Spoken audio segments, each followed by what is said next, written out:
Let's talk a little bit. Yeah. So again, it's been a year. A year since we've had you on here. Yeah. You're taking this players-only thing too seriously. Come on, hang out with the starters once in a while. Yeah, they've sent me out on the road. They're trying to keep me away from this.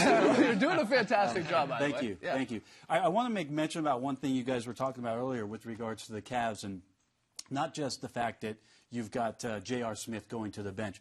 One of the things that's fascinating for me as a player to watch the dynamics of the Cavs is that a lot of the players that have come to Cleveland to try to complete the mission for them this year are very systematic players. You have Rodney Hood, who played in the system in Utah, George Hill, who played his basketball arguably in San Antonio, then in Utah.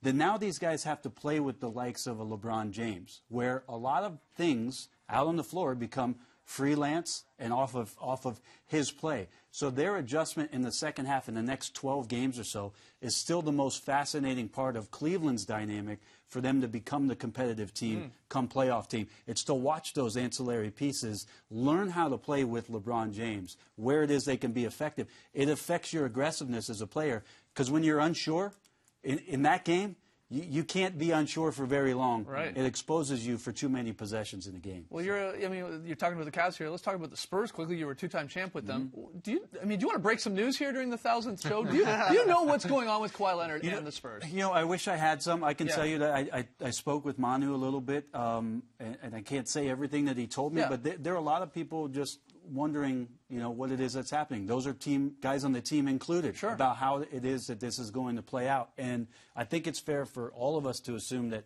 if Kawhi Leonard does not play, there's very little chance for San Antonio to compete against what it is that Golden State and Houston represent offensively, what they can do to this team without the likes of Kawhi Leonard on the floor. The San Antonio team cannot keep up the pace offensively with any of those teams that are out there. As great a coach as Pop is, that might be just too tall an order. Yeah, they seem very aware of Kawhi's status, because I heard Tony Parker say, if he comes back Thursday, that's 14 games that we have with him. Like, they're really aware that they need him desperately. Here's what's fascinating, too, Tess, that's happening, is that other teams that have position where they're set, like Boston's a prime example, there are still teams in the Western Conference that are in the playoff hunt that need to accumulate as many wins as possible.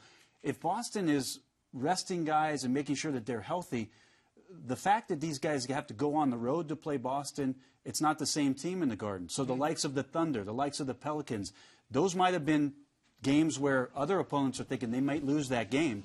Now there's no chance of them losing that game because Boston's not going to have any guys playing. So it impacts the rest of the guys chasing the teams in the West. Bones, always a blast to have you on, man. Great to see you guys. Appreciate the kind words. I have a gift. I'm gonna add something to the set. Oh, interesting.